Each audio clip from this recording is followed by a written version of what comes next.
Alors, merci en tout cas d'être présent pour cet événement. Donc, raconte-moi ton métier, un métier qui n'a pas de sexe. L'idée de la transformation du départ, elle est surtout venue dans cette idée, est-ce que l'entreprise est un acteur de changement ou pas ? Et nous, on pense que oui, évidemment, depuis plus de 20 ans, j'irai chez FAS. Si je le résumais à la manière de notre président, je dirais que toute la question qu'on a et qu'on résume aussi aujourd'hui, c'est la question de faire société sur la question de la mixité des métiers, mais de faire société avec l'entreprise. Et je dirais même qu'on peut aller plus loin un peu ce matin, c'est pratiquement faire égalité, au sens vrai et fort, comme le fronton de la République le rappelle, je dirais, avec le monde de l'entreprise, qui est quand même pas une évidence totale.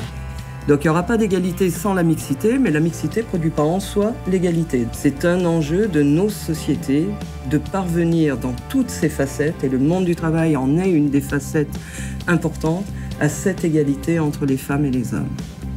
Et le fait d'occuper tel ou tel secteur professionnel et tel ou tel métier, on devrait trouver grosso modo à peu près partout 48%, 52% d'hommes ou de femmes. C'est loin d'être le cas, et simplement quelques exemples les plus dramatiques, au sens premier du terme. Les hommes ne sont pas assistants maternels, ils ne sont pas secrétaires, ils ne sont pas aides à domicile, ils ne sont pas infirmiers, sages-femmes et aides-soignants. Ce n'est pas un scoop. Et là où elles ne sont pas, les femmes, dans le bâtiment, elles ne sont pas conductrices, elles ne sont pas cadres du bâtiment, elles ne sont pas ingénieurs et cadres techniques de l'industrie. Seulement 30% des chercheurs et des chercheuses sont des femmes dans notre pays, tout exercice de la recherche publique et privée confondu et tout secteur de la recherche confondu. On sait aussi qu'elles sont par ailleurs, et c'est ça le paradoxe qui n'est pas nouveau, qu'elles sont plus nombreuses à être bachelières que les garçons, qu'elles sont plus nombreuses à sortir de l'université avec un niveau Bac+2 et plus. Et qu'est-ce qui se passe entre ça et le placement sur le marché du travail ? C'est-à-dire que c'est non seulement une division sexuée, comme on dit, horizontale, c'est-à-dire les hommes et les femmes ne sont pas dans les mêmes secteurs professionnels, ne sont pas dans les mêmes métiers, mais c'est aussi une ségrégation sexuée verticale, c'est-à-dire ne sont pas dans les mêmes catégories socio-professionnelles. La mixité, il faut que ça marche dans les deux sens.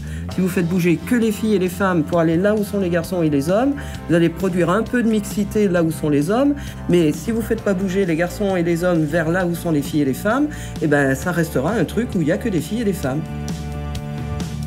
Alors, la division sexuée de l'orientation, comme on l'appelle, elle a d'énormes conséquences sur les inégalités professionnelles. Une grande part des inégalités professionnelles sont dues à cette ségrégation de sexe de l'orientation qui elle-même est le reflet des inégalités. Ce n'est pas un phénomène neutre, la division sexuée de l'orientation.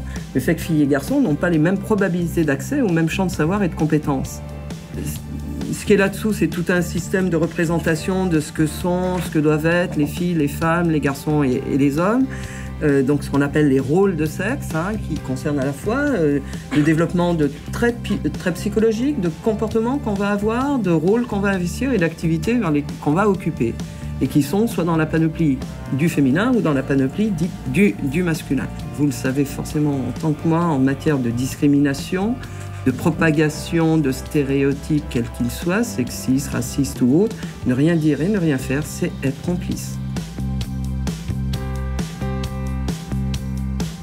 Par rapport effectivement au projet Raconte-moi ton métier, j'ai pu y participer parce que initialement effectivement dans le cadre de notre mise en place du label diversité, on avait réalisé un diagnostic diversité avec FAS Paris.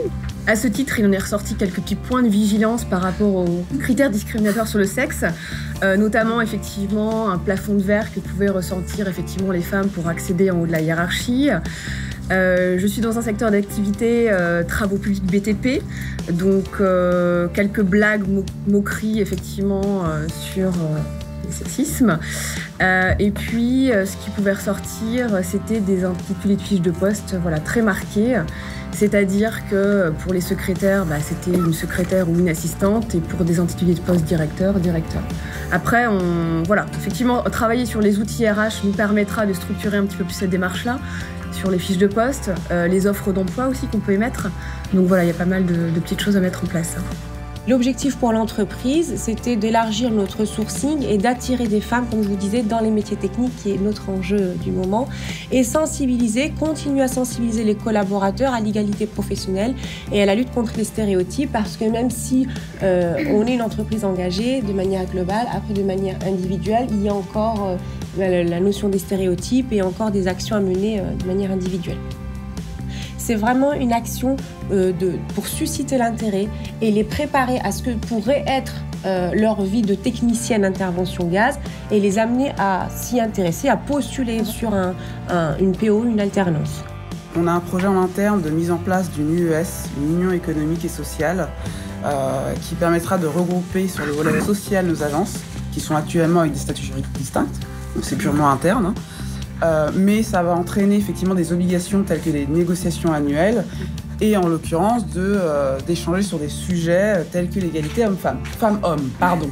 J'ai encore ce réflexe.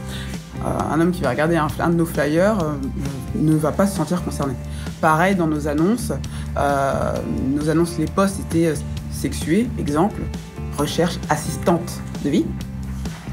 Donc du coup, oui, on s'est dit qu'effectivement, un homme qui lit notre annonce va se dire instinctivement qu'il n'est pas concerné et comment faire venir des hommes dans notre secteur si nous-mêmes nous adressons à eux de façon maladroite.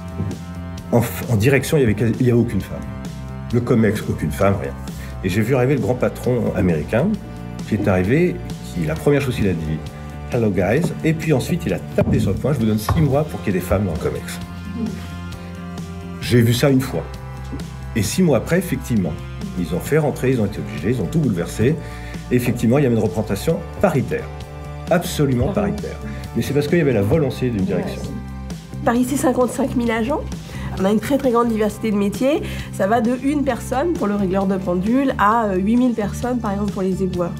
Donc des cultures professionnelles très fortes avec du coup un rapport à la mixité qui est évidemment très, très variable et très différent. Alors, pour, par exemple, parler des hauts cadres de l'administration, vous le savez peut-être ou pas, dans la fonction publique, en fait, on est taxé si les promotions et les accès aux emplois qu'on appelle fonctionnels, les emplois les plus hauts, sont réservés aux hommes. Il y a une taxation maintenant sur ce sujet-là. Peut-être qu'on va voir si ça aide à influencer le groupe dominant. C'est réussir à neutraliser les compétences métiers nécessaires, donc repenser les fiches métiers. Ça passe par l'ONICEP, ça passe par l'éducation nationale, ça continue effectivement avec Pôle emploi, ça continue avec les missions locales et tous les circuits où à un moment donné, une personne en charge d'emploi est amenée à être dans une organisation institutionnelle, service à l'emploi et autres, pour justement qu'elle déconstruise ces stéréotypes, mais que les personnes qui l'orientent ou qui peuvent lui présenter des choses aussi se déconstruisent ces stéréotypes. Et sachez effectivement que nous avons aujourd'hui une centaine de structures sur toute la France, et donc on peut effectivement étendre ces sujets-là. Donc n'hésitez pas à en parler à vos collègues. Quand vous avez des réunions interrégionales, parlez-en, racontez, dites que c'est très très bien. Et nous, on a plein de clubs à vous mettre, que ce soit dans la région Île-de-France ou effectivement en dehors de l'Île-de-France. Merci à vous en tout cas de votre attention et implication.